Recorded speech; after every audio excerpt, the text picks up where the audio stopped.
San Antonio ratepayers are set to pay an average of up to 52% rate hikes over the next 5 years, largely due to one project called Vista Ridge. San Antonio Water System CEO Robert Puente addressed the San Antonio City Council at only 2 public hearings. Repeated calls to slow down by San Antonio residents and affected landowners who came from miles away fell on deaf ears. CEO Puente has repeatedly stated, and watch the word game here, that over 3,400 leases with landowners, 85,000 acres, proves Burleson County's support. However, our investigation discovered landowners, including corporate owners, who signed multiple leases. Only about 1,800 actual landowners signed leases.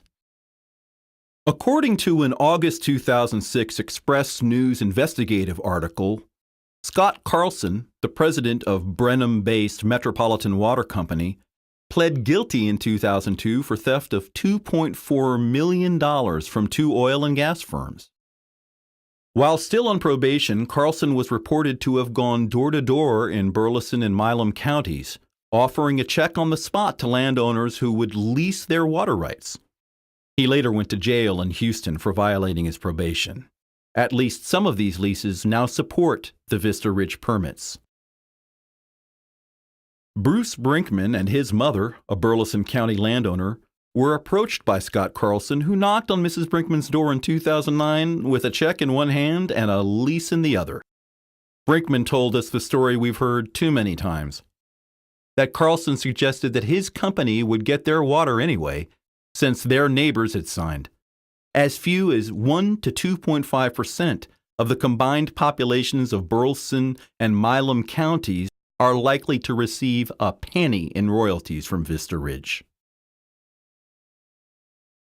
Highly respected San Antonio attorney Amy Hardberger has a strong background in water markets and sustainable business models. Hardberger, a professor of law at St. Mary's Law School and board member of the Greater Edwards Aquifer Alliance, had this to say to the San Antonio City Council about the rushed deal. To my knowledge, this is one of, if not the most expensive contract this council or any council before it has ever voted on. I think this warrants more than just 1 month of review. SAWS has a proposed rate increase to cover the contract costs. However, based on SAWS's own presentations, we may not need this water unless we are in extreme drought, and even then, maybe not for many years. This water, by SAWS's own statements, is so that the city can avoid stages 3 and 4 drought restrictions maybe sometime in the future. Drought is temporary, but this project will mean the delivery of far more water than we need under normal conditions, and a bill we will always need to pay. So far, the San Antonio Council has ignored the protests of its own ratepayers about impending large rate hikes to pay for Vista Ridge. The now 724-page contract was executed on November 4, 2014, with the clear message: the fix was in for Vista Ridge. In its September 2014 article, A Tale of Two Water Districts, the Texas Tribune wrote that Gary Westbrook, the Post Oak District's general manager, stated that his district has rules that allow it to cut back pumping allowances. The Tribune also quoted Westbrook as saying, "The best thing I could say is our permits are contingent." Yet the Vista Ridge partners have given assurances to the San Antonio City Council that there will be no interruptions in water delivery. Milam County landowner Dr. Curtis Chubb holds a doctorate from Johns Hopkins University and is a retired tenured faculty member at the University of Texas Southwestern Medical Center at Dallas. He's published more than 1,000 articles about groundwater in Texas. Dr. Chubb's data, obtained through open records requests to the Post Oak District, clearly shows that the slow recharge Simsboro aquifer is already at risk. The blue bar represents permitted water in the Post Oak District. It dwarfs the green bar of recharge. Former Edwards Aquifer Authority board member and respected San Antonio hydrologist George Rice released a disturbing report on October 1, 2015. Rice used the state's own computer model to predict these drops in water levels and pressure in the Simsboro due to Vista Ridge pumping by the year 2060.